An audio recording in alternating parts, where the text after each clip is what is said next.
Souvent, on me dit, ouais, t'es dans ta bulle, t'es dans ton coin. En soi, les relations, c'est pas censé être 50-50. À un moment donné, tu vas douter et tu vas en souffrir et ça va te pomper ton énergie. Tu te rendras même pas compte que des fois, c'est toi qui enclenche ce schéma, en fait. De ne pas juste être derrière le but, mais d'être aussi dans le processus. Sache que ça te fera toujours du bien, donc n'hésite pas à le faire. N'aie pas peur.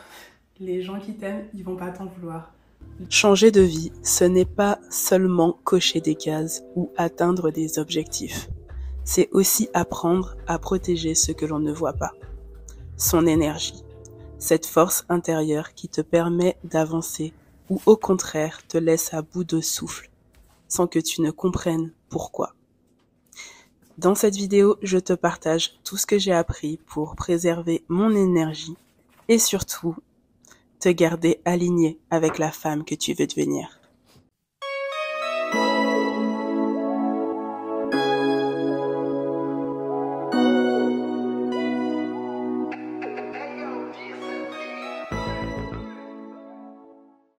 Salut guys, bienvenue sur la chaîne, j'espère que vous allez bien. Dites-moi tout en commentaire, comment allez-vous? Mettez-moi un emoji cœur de la couleur que vous voulez qui représente votre humeur. Pour ma part, ça va, j'ai la forme. Je suis juste légèrement dégoûtée parce que le soleil il s'est barré et j'avais déjà filmé la vidéo avec une bonne luminosité. Mais bon, j'espère que vous me voyez bien quand même. Dans tous les cas, je vais faire de mon mieux pour cette vidéo. Aujourd'hui, on va parler d'énergie. J'ai fait plein de recherches à ce sujet. Du coup, j'ai même mon PC avec des notes. Donc de temps en temps, je risque de regarder un peu en bas. Vous inquiétez pas, I'm here with you. Ok. Du coup, n'hésitez pas à liker, partager et vous abonner, à jeter un coup d'œil à mes playlists. Celle où je suis en train de glow up, juste là, et celle où je parle de conseils glow up, juste là.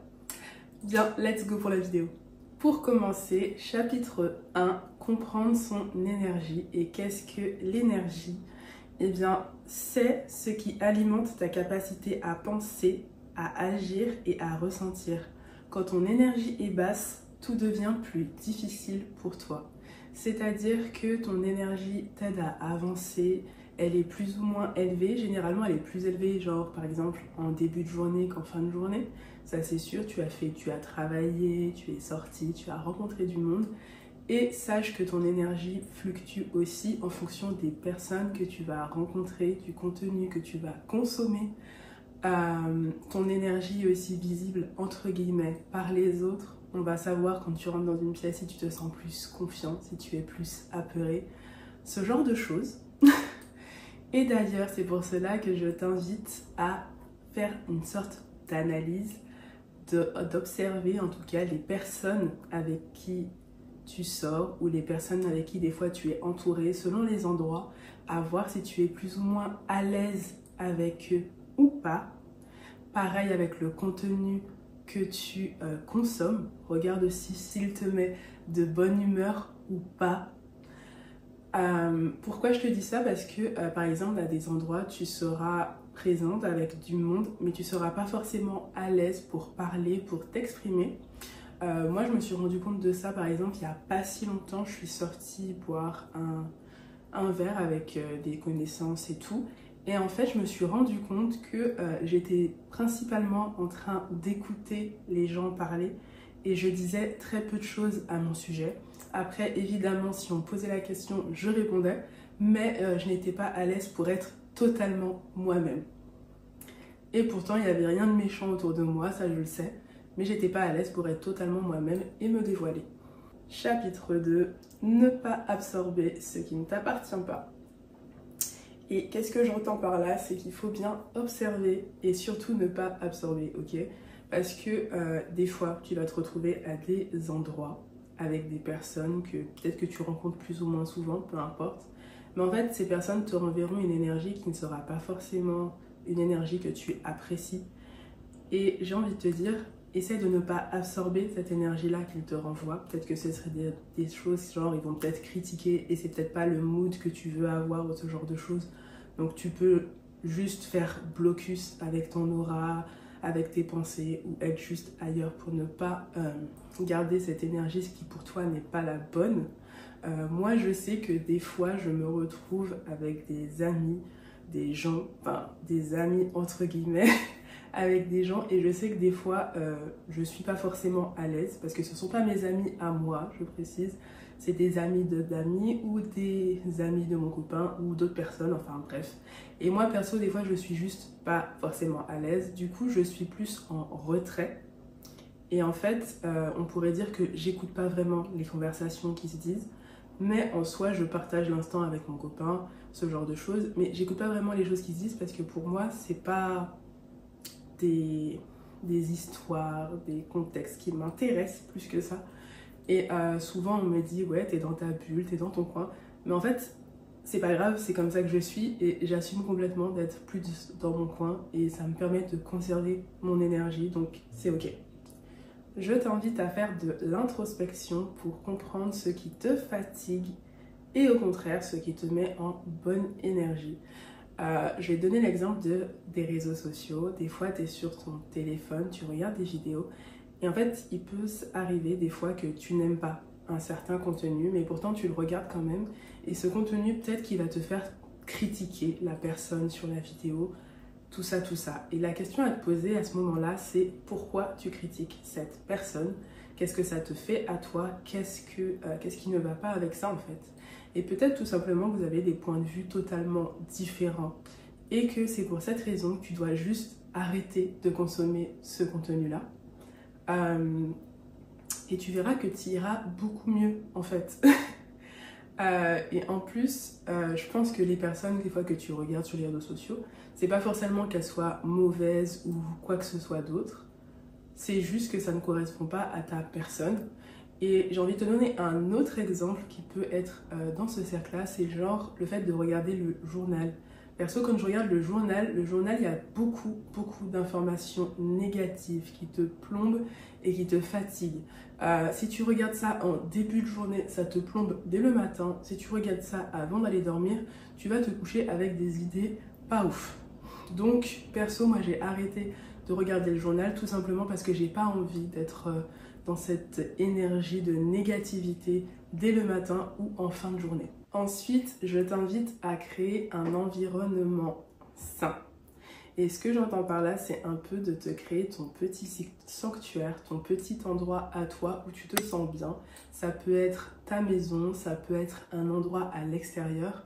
Tant que tu t'y sens bien et que dans cet endroit, tu te sens protégé de toute mauvaise énergie, de toute chose désagréable, n'hésite pas à l'embellir si tu veux. Par exemple, pour ce qui est de ton appartement, fais en sorte qu'il soit encore plus cosy, plus cocooning, plus tout ce que tu veux, tant que ça te met en bonne énergie. Et si tu habites avec d'autres personnes, ça peut être juste ta chambre. Ça peut aussi être quelque part d'extérieur, comme je l'ai dit, si tu te sens bien, je sais pas moi, en allant sur le toit d'un immeuble de temps en temps respirer l'air frais, voilà, c'est ton coin. Si tu te sens bien, je sais pas, en prenant l'air sur ton balcon, c'est ton coin, tu vois. Donc voilà. Ensuite, je t'invite à ne pas avoir de relations à sens unique. En soi, les relations, c'est pas censé être 50-50, on le sait, mais il est censé avoir un échange entre les personnes. Moi, par exemple, je sais que je ne suis pas forcément la personne à donner des conseils. Des fois, j'essaye, mais c'est pas forcément le truc pour lequel je suis le plus douée. Par contre, mes amis peuvent trouver chez moi une oreille attentive qui saura les écouter sans les juger. Et inversement, mes amis sont des fois de meilleurs conseils et du coup, ils sauront me conseiller sur d'autres choses. Donc voilà, c'est une relation mutuelle, on s'échange quelque chose et c'est ce qu'il faut en fait dans une bonne relation. Tandis que quand c'est dans une relation à sens unique, tu vas que donner et jamais rien recevoir. Et tu vas te mettre à douter de toi-même, à te demander est-ce que c'est ce que je mérite? Est-ce que je n'ai pas le droit d'avoir quelque chose en retour? Est-ce que je suis une bonne personne? Parce qu'en fait, ce genre de relation te fait douter. Et que ce soit une relation amicale ou amoureuse, à un moment donné, tu vas douter et tu vas en souffrir et ça va te pomper ton énergie. Ensuite, j'ai envie de te dire aussi de ne pas laisser n'importe qui rentrer chez toi et encore plus si c'est ton sanctuaire. Et je pense que pour beaucoup de personnes, chez soi, c'est son sanctuaire parce que c'est un peu l'un des endroits où on se sent le mieux, à part des cas exceptionnels d'autres raisons. Ça arrive que chez soi soit pas le sanctuaire qu'on voudrait, mais la plupart du temps, chez soi, c'est notre petit sanctuaire, c'est là où on se sent bien. Et en fait, il ne faut pas laisser n'importe qui y entrer. Des fois, des gens sont pas forcément bien intentionnés. Ça peut du coup être vous apporter en fait de mauvaises énergies. Des fois, les gens sont là par jalousie, sont là pour voir ce que vous avez, sont là pour... Ouais, sont pas là avec de bonnes intentions et donc vaut mieux sélectionner les personnes qui rentrent chez vous et ne pas laisser n'importe qui venir. C'est très important. Chapitre 4, il faut savoir se libérer des blocages invisibles. Et ce que j'entends par là, c'est par exemple mettre derrière soi toutes ces croyances limitantes. Et guys, je sais qu'on en a énormément, tout simplement à cause de la société dans laquelle on vit, tout simplement à cause de nos parents, de nos proches, qui nous mettent des fois des idées en tête. Et des fois, ces idées ne sont pas forcément en accord avec nous, mais pourtant, on y croit parce qu'on nous l'a bourré dans la tête. Si vous voyez ce que je veux dire. Et en fait, il faut passer au-dessus de tout ça, mettre tout ça de côté et arrêter de les garder en tête parce que c'est pas forcément vrai. On peut avoir des fois des croyances limitantes un peu bêtes comme ça, du sens je ne sais pas danser parce qu'on m'a toujours dit que je ne savais pas danser, ma famille s'est toujours moquée de moi, oui tu sais pas danser, ceci, cela, etc. Et du coup tu te dis que tu ne sais pas danser et que tu ne sauras jamais danser alors qu'en fait ce n'est pas vrai, il suffit juste de vouloir essayer et d'apprendre. Et il y a plein de cas comme ça où des trucs du genre mes cheveux ne sont pas beaux, tes cheveux sont pas beaux, ils sont pas comme ci, ils sont pas comme ça. Ce sont des croyances limitantes. Tous les cheveux sont beaux, tu peux apprendre à danser et il y a plein d'autres exemples comme ça que je pourrais te donner. Donc essaye de mettre de côté toutes ces croyances limitantes que tu as. Il faut aussi éviter les conclusions hâtives. Et là, par exemple, je vais prendre l'exemple de quelqu'un qui a par exemple eu des relations difficiles. Je crois que j'ai dit exemple beaucoup, désolée. Je vais te prendre, comme je disais, quelqu'un qui a eu des relations difficiles, qui se sont toujours mal terminées et qui se dit si mes relations ont toujours mal terminé, c'est que j'aurai jamais de bonnes relations, je vais jamais rencontrer quelqu'un de bien, ça va jamais bien se passer. Et du coup, quand tu vas rencontrer quelqu'un qui peut être bien pour toi, tu vas malgré tout inconsciemment faire en sorte que tout se finisse mal parce que tu as cette croyance en tête et au final tu te rendras même pas compte que des fois c'est toi qui enclenche ce schéma en fait. Donc il faut prendre le temps de mettre ça aussi de côté. On oublie les conclusions hâtives et surtout on arrête de faire ça. C'est pas parce que cette expérience t'est déjà arrivée qu'elle va se reproduire de la même façon. Tout simplement parce que entre temps tu as appris de tes erreurs, tu as de l'expérience et tu peux faire les choses du coup autrement. Maintenant, je t'invite aussi à oublier tout ce qui est pensée négative à ton sujet. Je sais que ça, c'est pas quelque chose de facile, on le fait tous. On a tous des moments où on se critique, où on ne s'aime pas, ou ceci, cela, où c'est difficile. Et je le comprends totalement, cependant, il faut essayer de le faire le moins souvent que possible, car ça aussi, c'est quelque chose qui peut te tirer vers l'arrière et t'empêcher d'avancer. Donc, essaye d'arrêter de penser négativement de toi et si tu veux, et si tu peux aussi, et si tu aimes aussi, n'hésite pas à faire par exemple des exercices d'affirmation positive, n'hésite pas à te mettre en valeur pour arrêter de penser de cette façon. Je t'invite à faire une liste de tout ce qui peut booster ton énergie et de tout ce qui peut bloquer ton énergie. Moi, je sais que certaines choses qui peuvent bloquer mon énergie, c'est par exemple de ne pas dormir assez la nuit. Quand je dors pas assez, je suis KO pour la journée suivante. J'arrive pas à avancer, je suis au ralenti, je traîne sur des choses. Alors que quand je dors suffisamment tôt, tout va bien, j'arrive à faire tout ce que j'ai à faire dans la journée, à être organisée. Donc Voilà, il y a par exemple aussi le fait de boire suffisamment d'eau. Ça aussi, c'est un impact sur ma peau, sur mon corps. Et des fois, si je ne bois pas suffisamment d'eau, j'ai l'impression d'avoir le visage totalement sec, que ma peau n'est pas jolie, peut-être d'avoir un ventre bien ballonné. Alors qu'en fait, si je buvais suffisamment d'eau, je me sentirais bien dans mon corps et mon énergie du coup aussi serait meilleure. Donc voilà 2 petits exemples. Aussi, il y a autre chose, c'est arrêter de vivre avec, d'aller en fait avec le flot, tu vois, de suivre la vague, de juste aller comme la vie t'emmène, tout simplement parce que tu veux des choses dans ta vie, mais si tu ne fais pas l'effort d'aller vers ces choses vont pas venir à toi toutes seules. Et en fait, si tu es là, tu attends que quelque chose se présente, peut-être que tu vas attendre toute ta vie parce que tout simplement cette chose ne se présentera jamais car tu ne fais rien pour attirer cette chose à toi. Tu ne fais rien pour évoluer vers cette chose. Tu ne fais rien pour être prête à accueillir la chose que tu désires. Du coup, je t'invite à arrêter de juste aller vers le courant parce que ça aussi c'est quelque chose qui ne va pas t'aider à augmenter ton énergie, vu que tu vas attendre. Et le fait de cette attente, en fait, ça va te fatiguer et ton énergie va juste s'en aller. Comment nourrir son énergie? Ça, c'est le chapitre 5. Alors, pour commencer, je t'invite à avoir une activité qui te rebooste chaque jour. Ça peut être une activité variée ou la même activité, tant que c'est une activité qui te fait du bien et pour laquelle ton énergie remonte à chaque fois. Par exemple, pour ma part, ça pourrait être du crochet, ça peut être de la lecture, ça peut être juste un moment temps calme où je suis posée peut-être à dessiner, à faire quelque chose qui me fait du bien, qui me détend. Donc n'hésite pas à avoir ce genre d'activité ou même un truc de totalement basique. Par exemple, c'est d'écouter de la musique.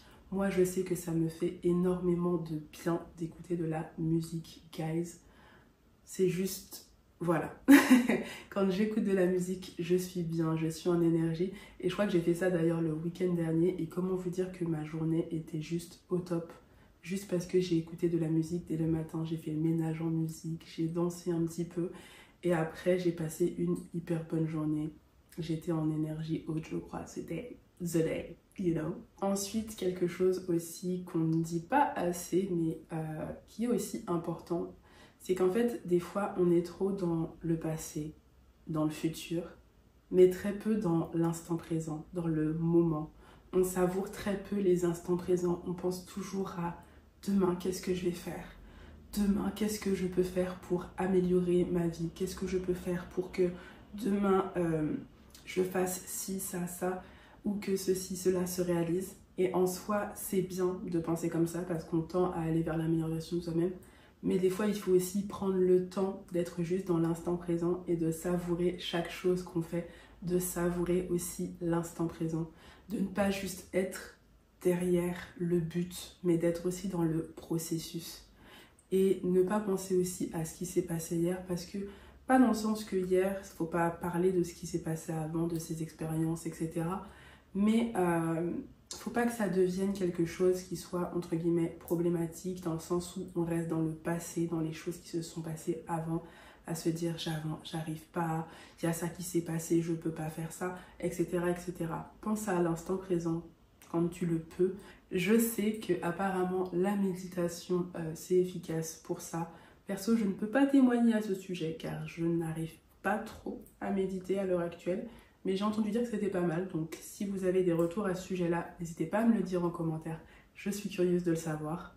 Si la méditation, c'est vraiment utile pour être dans l'instant présent. Moi, les exercices que je peux vous conseiller pour ça, je dirais peut-être l'écriture. Ça permet de relâcher et de laisser les choses passer aussi derrière soi et d'avancer plus facilement. Et aussi de prévoir aussi pour son futur, mais en même temps, tu laisses aussi sur la feuille et tu t'occupes de ce que tu peux faire aujourd'hui pour avancer. Donc, je trouve aussi que c'est un exercice intéressant. Ensuite, je vous invite à travailler votre confiance en vous, confiance en soi. Tout simplement parce que ça aussi, c'est hyper important. Là, tout de suite, je ne vais pas vous donner de conseils à ce sujet-là parce que je pense que soit j'ai une vidéo à passer Sinon, c'est que dans tous les cas, je vais faire une vidéo un peu update. Mais pour l'instant, je ne vais pas dire grand-chose à ce sujet-là. Travaillez votre confiance en vous. Il y a plein de petites choses à faire, plein de petits exercices à faire qui peuvent vous aider à grandir votre confiance et à faire en sorte que presque rien ne mette votre confiance, comment dire, à rude épreuve. Bon, j'ai plus le terme, c'est pas grave, mais en tout cas, travaillez votre confiance en vous.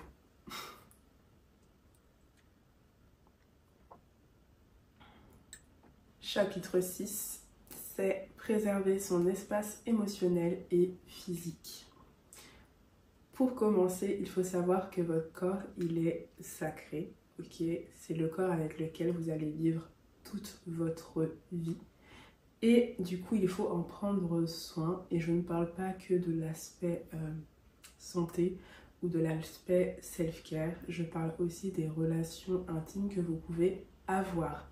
Ce que je veux dire par là, c'est que si vous êtes quelqu'un qui a plusieurs partenaires, il se peut que ces partenaires vous partagent aussi, enfin c'est pas il se peut, ils vous partagent leur énergie et vous leur partagez votre énergie.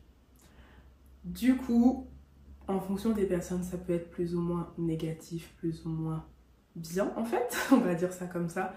Et des fois, ça va se transformer genre en maladie. Vous allez avoir des maladies, vous allez tomber malade peut-être fréquemment, ce genre de choses. Ou des fois, ce sera plus niveau moral que ça aura un impact. Donc, faites attention à ça. Ensuite, je vous invite à ne pas vouloir essayer de réparer quelqu'un.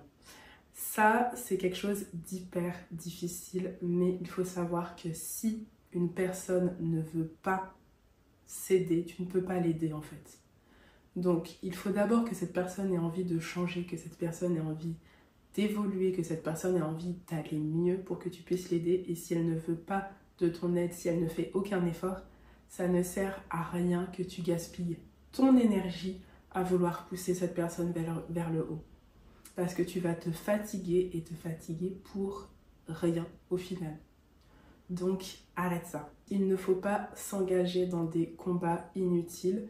Et quand je parle de combats inutiles, ça peut être des combats bêtes, des trucs tout simples. Je vais te donner l'exemple des commentaires, des fois sous les vidéos. Il y a des fois des commentaires qui sont constructifs et qui sont là pour t'aider à t'améliorer. Et il y a des commentaires qui sont juste là pour être méchants et te critiquer. Et ce genre de commentaires, il est vrai que tu peux y répondre, que je peux y répondre si on prend mon exemple. Mais je préfère ne pas y répondre tout simplement parce que c'est une conversation qui va plus me fatiguer qu'autre chose. Et après, je vais peut-être aller me coucher avec cette idée de me dire « Ah mince, j'aurais dû dire ça en commentaire, j'aurais dû dire ça. » Ou peut-être même que je vais être en train de me refaire cette conversation. Tout ça pour ça. Et ça arrive pas que en commentaire, ça arrive même des fois quand tu rencontres des gens dans même un supermarché où il y a juste un truc genre ne vous mettez pas à cette caisse ou laissez-moi passer ou je sais pas quoi. Et ça finit tout simplement en un clash inutile. Donc, essaye d'éviter ce genre de situation, ça sert à rien. Tu gaspilles ton énergie, ton temps et ta bonne humeur. Je t'invite à être en contact avec la nature, tout simplement. Parce qu'en fait, être en contact avec la nature, ça fait du bien, que ce soit que tu ailles à la mer, que tu ailles en forêt, que tu ailles à la montagne, je sais pas, ou que tu ailles dans un parc. Sache que ça te fera toujours du bien, donc n'hésite pas à le faire. Mettre les pieds dans le sable, c'est toujours agréable. Mettre les pieds dans l'herbe, ça fait du bien. Et ça fait du bien à ton énergie. En plus, à ces moments-là, tu respires de l'air frais, de l'air moins pollué. Moi, ce week-end, j'ai été au parc faire du vélo et je vous assure que ça m'a fait un bien fou, même si au début j'avais peur parce que j'ai toujours une sorte de crainte quand je fais du vélo, j'avoue. Mais c'est hyper agréable, donc n'hésite pas à prendre des petits moments pour aller te ressourcer un peu avec la nature. Arrête d'éviter les choses par peur. Ça, c'est quelque chose qui est vraiment difficile. Je l'entends et moi-même, j'ai des peurs qui font que des fois, j'ai envie de ne pas faire certaines choses, comme aller chez l'ophtalmo. C'est une peur que j'ai depuis hyper longtemps, mais je sais que c'est bon pour ma santé. Mais quand je dois y aller, guys, j'ai toujours un sorte de stress à me dire est-ce que je dois vraiment y aller, ce genre de choses. Maintenant, je travaille là-dessus et je fais en sorte d'aller à tous mes rendez-vous, à les prévoir à l'avance, à faire en sorte que tout se passe bien pour ne pas stresser. Autre chose aussi que j'ai peur et que je travaille dessus, c'est tout ce qui est papier administratif. J'aime pas ça. J'aime pas ça, mais si je laisse la peur m'envahir, ben, je ferai jamais ces papiers et au final, c'est des problèmes qui vont arriver après et qui ne vont pas m'aider et tout ça, ça va me faire stagner au même point. Et ça, ce sont juste des petits exemples, mais il y en a plein qui peuvent être comme ça. Même des fois, tu veux lancer un business, tu veux lancer une chaîne YouTube, tu veux lancer je ne sais pas quoi, ou même tenter une nouvelle activité. Et des fois, juste par peur, et ben en fait, tu ne le fais pas. Et c'est dommage parce que tu rates quelque chose. Et voilà. Enfin, dernier conseil, il faut savoir dire non. Il faut arrêter le people pleasing, les gars. On arrête de dire oui pour faire plaisir aux gens. On arrête de dire oui dès qu'on nous demande un conseil, juste pour qu'on nous aime en fait. On ne va pas t'aimer moins parce que tu dis non aujourd'hui. En fait, si tu dis non, c'est parce que actuellement tu es occupé. Peut-être que ton emploi du temps ne te le permet pas. Peut-être aussi que, que tu es juste fatigué ou que ce n'est pas possible pour toi de faire la chose qu'on t'a demandé à ce moment-là. Et si c'est le cas, c'est ok, tu as le droit de dire non et la personne en face de toi doit comprendre que ce n'est pas possible pour toi. Si cette personne tient à toi, elle n'aura pas de problème avec ça en fait. Parce que ce n'est pas comme si que tu vas refuser toutes ces demandes. C'est juste que là, tu ne peux pas en fait. Tu n'es pas capable d'aider à ce moment-là. Donc, il faut savoir dire non quand ça n'est pas en accord avec ton emploi du temps, en accord avec ton énergie, en accord avec ton niveau de fatigue. N'hésite pas à dire non si c'est nécessaire. N'aie pas peur. Les gens qui t'aiment, ils vont pas t'en vouloir. Donc, n'aie pas peur de dire non. Ton énergie est précieuse, donc protège-la comme la chose la plus précieuse que tu possèdes. Et j'ai envie de te dire merci d'être resté avec moi pour ce petit moment. Et n'oublie pas que chaque jour, tu peux aller vers la meilleure version de toi-même. Merci à toi d'avoir regardé. Si tu souhaites continuer le voyage, tu as le choix entre cette petite playlist et cette vidéo. Et puis, je t'invite à t'abonner pour ne rien rater des prochaines vidéos. Et puis, n'oublie pas de liker, partager. Et à bientôt!